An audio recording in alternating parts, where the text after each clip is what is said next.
The gym's fluorescent lights buzzed overhead as I spotted Jordan on the bench press, his muscles straining under the weight. But when he lowered the bar and our eyes locked, he leaned in too close, his breath warm against my ear, whispering, "Alex, I can't hide it anymore. I love you."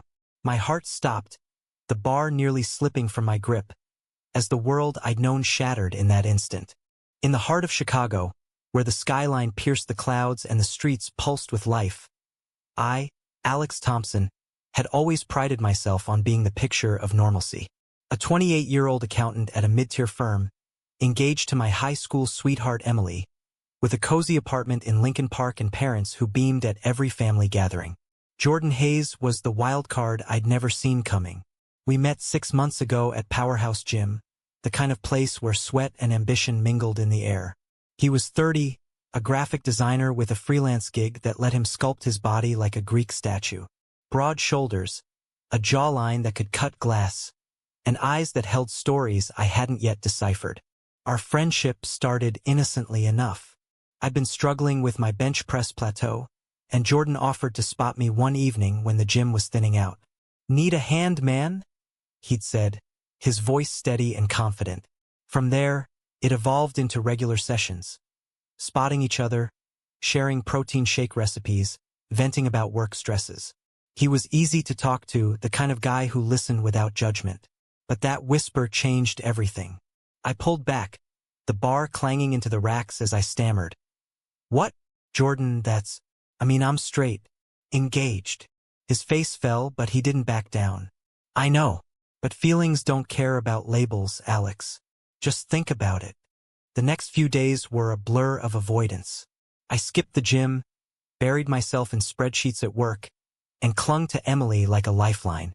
But Jordan's words echoed in my mind during quiet moments. Driving home on the I-90, lying awake beside her. Was it just a fluke, a misread signal? Or had I been ignoring the way my pulse quickened around him? The lingering glances I dismissed as bro camaraderie? My family was the anchor in my life. Dad, a retired cop with unyielding views on traditional values, and Mom, who organized church bake sales and dreamed of grandkids. Coming from a blue-collar suburb in Indiana, they'd sacrificed everything to get me through college. Betraying their expectations felt like treason. Emily noticed my distraction first. Over dinner at our favorite Italian spot in Little Italy, she set down her fork and asked, "Alex, what's going on? You've been distant." I forced a smile, blaming work deadlines, but guilt gnawed at me. That night, I scrolled through old photos on my phone. Us at prom, vacations in Florida, and wondered if it was enough. Jordan texted me, "Sorry if I freaked you out. Can we talk?" Against my better judgment, I agreed to meet him at a coffee shop in Wrigleyville, away from the gym's charged atmosphere. He was waiting at a corner table, nursing a black coffee, his usual confidence tempered by vulnerability. "Alex, I've been out since college," he began, his voice low. "I know the risks, but being around you, it's different. Real." I shifted uncomfortably, glancing around at the hipster crowd oblivious to our tension. "Jordan, I care about you as a friend, but it's impossible. My life is set. Emily, my family, they'd disown me." He leaned forward, eyes intense. "And what about your happiness? Are you living for them or for you?" The question hit like a punch. I left the shop rattled, the city lights blurring as I walked home. Back at the apartment, Emily was curled up on the couch with a book. I kissed her forehead, trying to reaffirm our bond, but my mind wandered. The next week, I returned to the gym, determined to reset boundaries. Jordan was there, spotting someone else, but our eyes met across the room. He nodded politely, keeping distance. Yet, during my solo workout, I found myself stealing glances, analyzing every interaction we'd had. Was that hug after a PR too long? That shared laugh over a bad lift too intimate? Doubt crept in, eroding the foundations I'd built. One evening, after a grueling session, we ended up in the locker room alone. The steam from the showers hung in the air as I changed. Jordan approached cautiously. "Hey, can we clear the air?" I nodded, towel around my waist. Look, I value our friendship. Let's just pretend it never happened. But as he spoke, his hand brushed my arm, sending a jolt through me. I froze, the denial cracking. Jordan, what if it's not pretend for me either? The words escaped before I could stop them. His eyes widened, and in that moment, the tension snapped. We didn't cross lines. No kisses, no embraces. But the admission hung heavy, a silent pact forged in vulnerability. From there, our interactions shifted. Stolen conversations in the parking lot, texts late at night sharing dreams and fears. Jordan opened up about his past. A conservative family in Texas that cut ties when he came out at 22. The loneliness of navigating a world that still whispered slurs behind backs. It's not just about love, Alex. It's about surviving the hate. I shared my own pressures, the subtle homophobia in Dad's jokes, Mom's insistence on settling down properly. Emily started sensing the rift. Our dates felt forced, arguments bubbling over trivial things like forgotten anniversaries. The first real crack came at a family barbecue in Indiana. Dad grilled steaks, beer in hand, while Mom fussed over potato salad. Emily chatted with my sister about wedding plans. We were set for next summer. But as Dad launched into a rant about those parades ruining family values, I bit my tongue harder than ever. "You okay, son?" he asked later, clapping my shoulder. "Yeah, just tired." Driving back to Chicago, Emily pressed, "Your dad's views are outdated, but he's family." I nodded, but inside, turmoil brewed. How could I reconcile loving someone like Jordan with the world I'd been raised in? Jordan and I met at a quiet park near Lake Michigan, the waves lapping as we walked. "Alex, this sneaking around, it's eating at me. Either we explore this or we walk away." His ultimatum forced a decision. That night, I told Emily I needed space, citing cold feet about the wedding. She cried, accused me of hiding something, but I couldn't confess. The guilt was a vice, tightening with every lie. Jordan became my confidant, our bond deepening through shared secrets, but the shadows of deception loomed. As weeks turned to months, the pressure mounted. Work suffered. My boss noticed my distraction during meetings. Friends from the gym started whispering. Had they seen us together too often? One night, after a heated argument with Emily over the phone, I drove to Jordan's loft in Logan Square. He pulled me into a hug, the first real physical contact beyond spotting. "We'll figure this out," he murmured. But doubt lingered. Was this worth the wreckage? The secrecy couldn't last. Emily, sensing betrayal, confronted me at our apartment one stormy evening. Rain pelted the windows as she stood in the doorway, eyes red from crying. "Alex, who's Jordan? I saw your texts." My stomach dropped. I'd been careless, leaving my phone unlocked. "He's just a friend from the gym." I lied, but my voice cracked. She shook her head, tears streaming. "Friends don't text. I miss you at midnight. Are you gay?" The word hung in the air like a verdict. I collapsed onto the couch, head in hands. "I don't know, Em. I'm confused." She paced, hurt etching her features. "After all these years? How could you do this to us?" We talked through the night, dissecting our relationship. How I'd always felt something missing. How Jordan had awakened it. By dawn, she packed a bag and left for her sister's. Our engagement ring left on the counter like a discarded promise. The breakup rippled outward. My parents called the next day, Emily having confided in Mom. "Son, what's this nonsense?" Dad barked over the phone. "Emily says you're seeing some guy? Tell me it's a joke." I hesitated, then admitted, "It's not. I'm figuring things out." Silence stretched, then explosion. "Figuring things out? You're throwing away your life for some pervert phase? We didn't raise you like this." Mom sobbed in the background, pleading, "Alex, think about your future. Grandkids, a normal life." The call ended with Dad's ultimatum. "Get your head straight or don't come home." The rejection stung deeper than expected, a chasm opening between us. Jordan was my solace, but even that strained. We met at his place more often, conversations turning intimate. sharing childhood stories, dreams of travel. One evening, as we cooked dinner together, laughter filling the kitchen, I realized this felt right. But societal whispers intruded. At work, a colleague made a snide remark about the rainbow crowd during a lunch break, and I froze, fearing exposure. Jordan pushed for openness. Alex, hiding us invalidates what we have. But I resisted, terrified of the fallout. The turning point came at a company event in downtown Chicago. I attended alone, Emily's absence noted by coworkers. Midway through, Jordan texted, "Miss you. Come over after."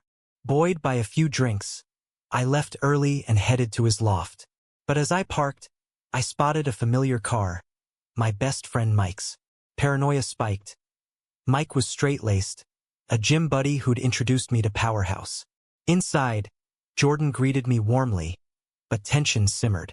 Later, Mike called, "Dude, saw your car at that guy's place.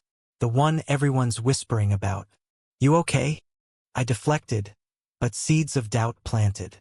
Days later, Mike confronted me at the gym. "Alex, level with me. Are you involved with Jordan?" Cornered, I confessed. His face hardened. "Man, that's not cool. What about Emily? Your folks?" The betrayal in his eyes mirrored my own guilt. Words spread subtly, side glances in the weight room, hushed talks. Jordan faced it too. A client dropped him after rumors surfaced. "This is the price, Alex," he said bitterly one night. "Society's not as progressive as it claims." Family pressure escalated. Mom flew in unannounced, tears in her eyes as we sat in my apartment. "Alex, your father's heartbroken. He blames himself." She begged me to reconsider, invoking Bible verses and family legacy. "Think about the shame." I defended, "Mom, love isn't shameful." But her words lingered, eroding my resolve. That night, I argued with Jordan. "Maybe we're rushing. My family's everything to me." He recoiled, hurt flashing. "And I'm what? Disposable?" The mending attempt with Emily failed spectacularly. We met for coffee, hoping closure, but she revealed she'd told mutual friends. "They think you're confused, Alex. Or worse." The judgment weighed heavy. Back with Jordan, passion clashed with fear. We decided to take a weekend trip to Michigan, escaping the city. Driving along Lakeshore Drive, hands intertwined, hope flickered. At a quaint B&B, we talked futures, moving together, building a life. But a call from Dad interrupted. "Your mother's in the hospital. Stress from this mess." Guilt crashed over me. Rushing back, I found Mom in a sterile room, pale but stable. A panic attack misdiagnosed. Dad glared. "See what you've done?" I apologized, promising to fix things. Jordan waited anxiously, but when I returned, doubt clouded us. "Alex, choose. Them or us." The ultimatum mirrored his earlier one, but roles reversed. Betrayal struck next. In a moment of weakness, I confided in an old college friend, Sarah, seeking advice. She seemed supportive, but days later, Jordan received anonymous messages. "Stay away from Alex. He's not worth it." Traced to Sarah's circle, the sabotage deepened wounds. "How can I trust anyone?" Jordan lamented. Our relationship frayed, arguments escalating over trust and commitment. Amid the chaos, a work promotion loomed, requiring relocation to New York. It forced confrontation. "Stay and fight for us, or flee the mess." Jordan urged staying, but family ties pulled. One explosive night, accusations flew. "You're ashamed of me," he shouted. "No, I'm ashamed of hurting everyone," I retorted. We parted angry, silence descending. The silence stretched into weeks, a void filled with regret. I threw myself into work, accepting the promotion as an escape.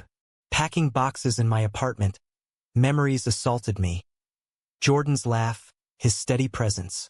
But Dad's approval calls reinforced the choice. "Proud of you, son. This is a fresh start." Emily moved on, dating someone new, our shared friends divided. Society's undercurrents surfaced in subtle ways. A neighbor's cold shoulder, online forums debating lifestyle choices. Jordan reached out first, a tentative text. Can we talk before you leave? We met at our old coffee shop, the air thick with unspoken pain. He looked worn, shadows under his eyes. Alex, I get the pressure, but running won't solve it. I admitted, I'm scared of losing everything. We reminisced, laughter mingling with tears. What if we tried long distance? He suggested. Hope sparked, but realism doused it. New York's demands, lingering family rifts. The move to Manhattan was a whirlwind. New apartment in Chelsea, bustling office overlooking the Hudson. But loneliness gnawed. Late nights, I'd scroll through Jordan's social media, seeing him thrive freelance, but posts hinted at heartache. Calls dwindled. Time zones and schedules clashed. One evening, after a client dinner, I wandered into a gay bar in Hell's Kitchen, curiosity pulling me. The vibrant crowd, open affections. It was liberating yet terrifying. A guy approached, flirting casually, but I fled, guilt surging. Back in Chicago, Jordan faced his own trials. A family reconciliation attempt failed. His estranged brother reached out, only to spew vitriol. You're the reason Dad died unhappy. The wound reopened, fueling determination. He joined a support group for LGBTQ professionals, finding community. Texts to me shared insights. Learning to own my story. I envied his courage. Family dynamics shifted subtly. Mom visited New York, tentative peace offering. Over brunch in Central Park, she confessed, I don't understand, Alex, but I love you. Dad remained distant, but her words planted seeds. Work thrived, but fulfillment eluded. A colleague, openly gay, mentored me. Hiding erodes you. His story mirrored mine, lost years denying self. A crisis pulled me back. Dad's heart scare.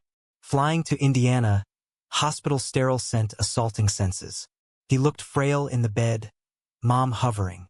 Son, he rasped, life's short. Don't waste it pretending. The irony stung. Was he softening? Post-recovery, we talked haltingly. I was wrong to push, he admitted. But tradition matters. Progress, albeit slow. Jordan and I reconnected via video calls, vulnerability bridging distance. I miss us, I confessed. He smiled sadly. Me too. But you left. The accusation lingered. Deciding to visit Chicago, anticipation built. Landing at O'Hare, nerves jangled. We met at the gym, full circle. Spotting him on the bench, roles reversed, tension electric. Post-workout. In the locker room, truths poured. I was wrong to run. Reunion tentative, we navigated mended fences. But betrayal lurked. Mike, resentful, leaked our story to mutuals, sparking online backlash. Jordan's client base dipped. My promotion jeopardized by personal drama. Society's claws dug in anonymous hate mail, judgmental stares. We fought back, attending pride events incognito, building resilience. Moral quandris deepened. Was pursuing love selfish? Dad's health scare highlighted family fragility. Emily's wedding invite arrived, a poignant reminder of paths diverged. Attending alone, seeing her happy, bittersweet closure. Jordan proposed commitment. Move back or let go? The choice loomed, weighing heart against heritage. One night, atop a Chicago rooftop, city lights sprawling, I chose, I'm staying. But doubts whispered, right decision? Staying meant confrontation. I turned down a New York extension, returning to Chicago amid raised eyebrows at work. Personal reasons, I explained vaguely. Reintegrating with Jordan, we leased a shared apartment in Andersonville, a progressive enclave. Domesticity bloomed. Grocery runs, movie nights, but shadows persisted. Family visits were tense. Mom warmed gradually, baking cookies with forced smiles, while Dad grunted approvals sparingly. Societal pushback intensified. At a neighborhood block party, whispers turned overt. A neighbor confronted, this lifestyle's not family-friendly. Jordan stood firm. Love is love. But the incident rattled me, echoing childhood indoctrination. Work colleagues divided, some supportive, others distant. À promotion stalled, subtle discrimination suspected. Internal conflicts raged. Nights, I'd wake sweating, dreaming of alternate lives. Married to Emily, kids in suburbs. Jordan noticed. Second thoughts. Honesty prevailed. Fears, not regrets. Therapy helped unpacking layers of internalized homophobia. You've internalized their judgments, the counselor said. Sessions unearthed buried truths. Adolescent crushes dismissed, societal molds forcing conformity. Betrayal resurfaced. Sarah, the college friend, apologized tearfully over coffee. I was scared for you, but trust fractured. Jordan's past lover reappeared, offering friendship, but jealousy flared. Is this payback? I accused. He denied, but tension simmered, testing fidelity. High-stakes decisions mounted. Dad's full recovery brought a family summit. At their Indiana home over Sunday dinner, I introduced Jordan formally. Silence deafened. Then Dad spoke. Not what I envisioned, but you're my son. Mom hugged Jordan tentatively. Breakthrough, yet conditional. No parades or politics. The cost tallied. Lost friends, strained career, emotional scars. Jordan's business rebounded through queer networks, but sacrifices stung. One evening, after a grueling day, we argued fiercely. Was it worth it? He asked. Yes, I affirmed, but doubt lingered. Awakening came gradually. Volunteering at a youth LGBTQ center, hearing stories of rejection, mirrored our journey. A teen confided, my parents disowned me. Empathy surged, fueling advocacy. Jordan thrived, designing campaigns for equality. Yet moral ambiguities persisted. Did choosing love justify pain inflicted? Emily's happiness contrasted our turmoil. A chance encounter at a cafe? I'm glad you're true to yourself, she said graciously. Climax brewed at a work gala. Rumors peaked. My boss pulled me aside. Personal life affecting performance? Defending. I outed myself boldly. My partner Jordan supports me. Ripple effects. Some applauded, others withdrew. But authenticity liberated. Home with Jordan, we reflected. We've paid dearly. His hand in mine, resolve strengthened. The liberation was short-lived. Reality's bite sharpened. Post-gala, anonymous complaints surfaced at work. Unprofessional conduct. HR investigated, clearing me but damage done. Colleagues' alliances shifted. Isolation creeping. Jordan faced similar. A major client pulled out, citing values mismatch. Financial strain hit, forcing budget cuts, testing our bond. Family reconciliation faltered. Dad relapsed into old views during a holiday visit, sparking debate. Society's going downhill. Jordan countered calmly, but I mediated, exhausted. Mom confided, he's trying, Alex. Give time. Patience wore thin. Personal toll mounted. Health scares, my anxiety attacks, Jordan's insomnia. Therapy intensified, revealing deeper wounds. My fear of abandonment, his trust issues from family rejection. We're survivors, Jordan said, but survival fatigued. Turning point. A community event in Boys Town, where we spoke publicly. Sharing our story, vulnerability connected us to others. Applause healed fractures, but backlash followed. Online trolls, threatening messages. Security heightened, paranoia set in. Ultimate betrayal. Mike, once a friend, orchestrated a smear campaign, leaking private texts. He deserves exposure, Mike justified when confronted. Friendship severed, but pain lingered. Why? I asked Jordan. Fear breeds hate. Amid wreckage, awakening bloomed. I advocated louder, joining boards for LGBTQ rights. Jordan's art flourished, channeling pain into purpose. Family thawed. Dad attended a low-key dinner, sharing stories, barriers crumbling. Yet choices' prices echoed. Lost innocence, fractured relationships, societal scars. In quiet moments by Lake Michigan, we pondered, worth it? As tides turned, stability emerged. Careers stabilized, community embraced. But reflections haunted. Paths not taken, hurts inflicted. In the end, standing together against the world, we found fragile peace. But was sacrificing family bonds for personal truth the right choice, or a selfish evasion of duty?